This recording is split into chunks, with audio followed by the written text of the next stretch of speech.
Que é João Carlos Bona Garcia. Eu fui militante político aqui no Brasil no período da ditadura militar.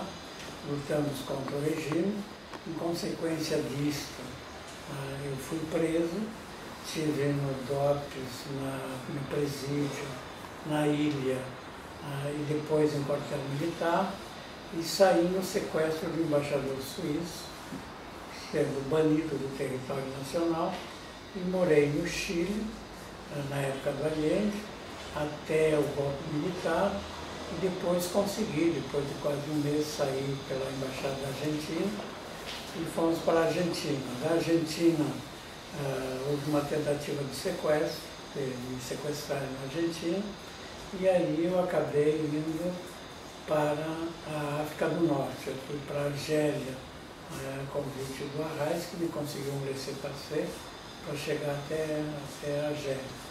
Aí nós trabalhamos lá, ficamos lá um ano, onde no Chile tinha nascido o meu primeiro filho, na Argélia o segundo, e aí nós fomos depois para a França, porque nós tínhamos o desejo de continuar militando, e estava no auge em todos os países da Europa, os comitês Brasil pela Anistia, ao qual eu fui presidente na França, do comitê, e até porque havia uma particularidade, como eu havia saído da VPL, ou seja, nós, era do comando da VPL, decidimos dissolver a organização exterior, então para mim era muito mais fácil ser presidente numa situação que tinha, se não me engano, 16 partidos e correntes naquele momento. Aí depois conseguimos trabalhar e estudar na França, aí deu anistia, largamos tudo e voltamos para o Brasil. Então essa é a apresentação. Agora vamos à questão um pouco, relatar os fatos, né? Tem uma questão, para mim é um tripé muito importante daquele momento que nós vivíamos nos anos 60.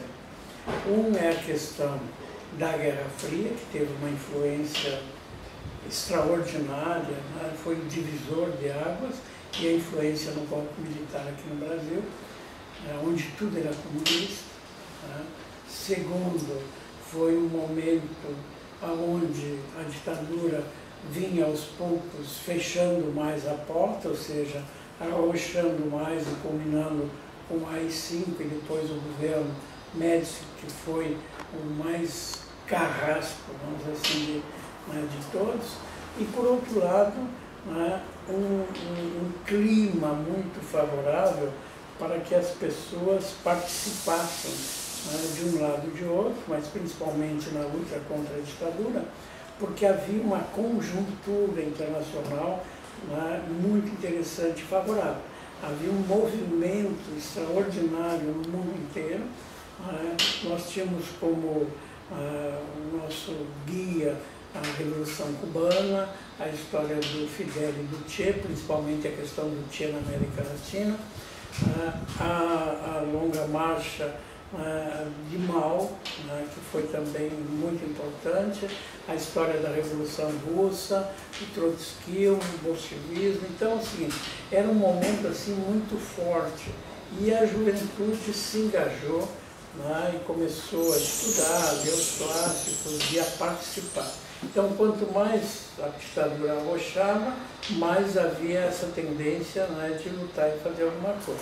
E aí que vem em xeque, quem entra em xeque, os partidos mais tradicionais, que ficavam mais na discussão de como fazer para organizar o povo para lutar contra a ditadura, e aquela juventude ansiosa, cheia de sonhos, romantismo naquela época e utopia, que queria o enfrentamento imediato. Então, o movimento, tanto ele secundarista ou universitário, foi um manancial para que essas pessoas fossem cooptadas para essas organizações mais, de luta armada. E foi assim que nós, depois de ser um dos fundadores na cidade, no interior do Rio Grande do Sul, na cidade de Passo Fundo, o POC, acabamos indo para a VPR, formando um núcleo aqui no Rio Grande do Sul da VPR.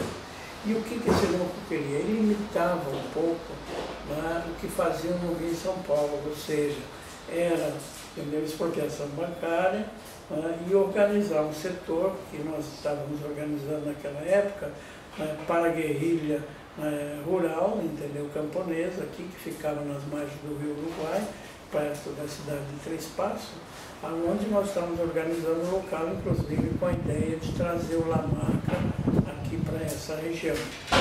E nós participamos de todos aqueles movimentos.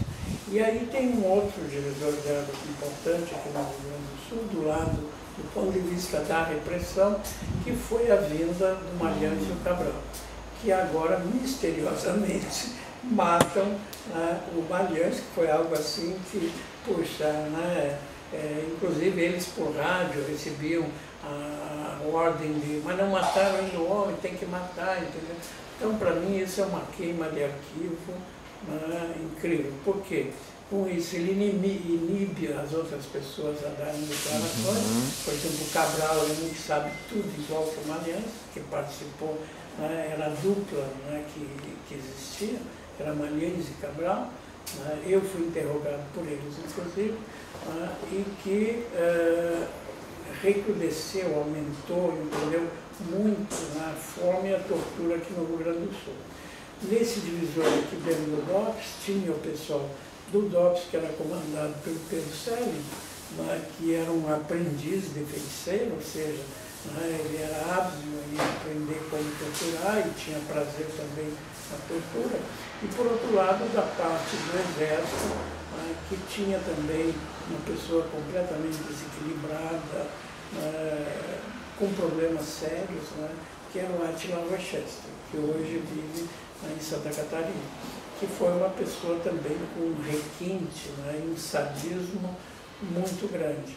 E, infelizmente, também participou médico, que ajudava, entendeu, como foi o meu caso, para não deixar a pessoa morrer. Tinha um médico que examinava e dizia que podia bater, não podia bater, sei lá. Mas esse foi o, vamos dizer assim, a história aqui. Mas nós tínhamos sempre a esperança, ou de fugir, como a gente tentou na ilha, e é por isso que a gente saiu de lá, porque fomos delatados por uma pessoa também, um companheiro que não aguentou a tortura e passou do lado da polícia, como também a esperança de sair num sequestro. Inclusive nós conseguimos enviar uns nomes que tinham na ilha, depois de consulta aos companheiros, quem precisava sair, quem teria que sair, e aí nós conseguimos mandar isso aí para fora. Acabou na mão do pessoal do Lamarca, que fez o sequestro do embaixador suíço, e aí nós saímos da cadeia nesse período. Foi um momento, para mim, crucial, porque eu estava jurado de morte, eu estava no quartel naquela época, numa solitária, no escuro, e sendo interrogado de novo pelo Pedro Selling, que só não nos mataram, e aí por causa de um oficial de dia, como o nosso nome tinha aparecido no sequestro, eles tinham a responsabilidade de nos manter vivos. Então ali foi um momento que, se não saísse, dificilmente nós estaríamos aqui conversando.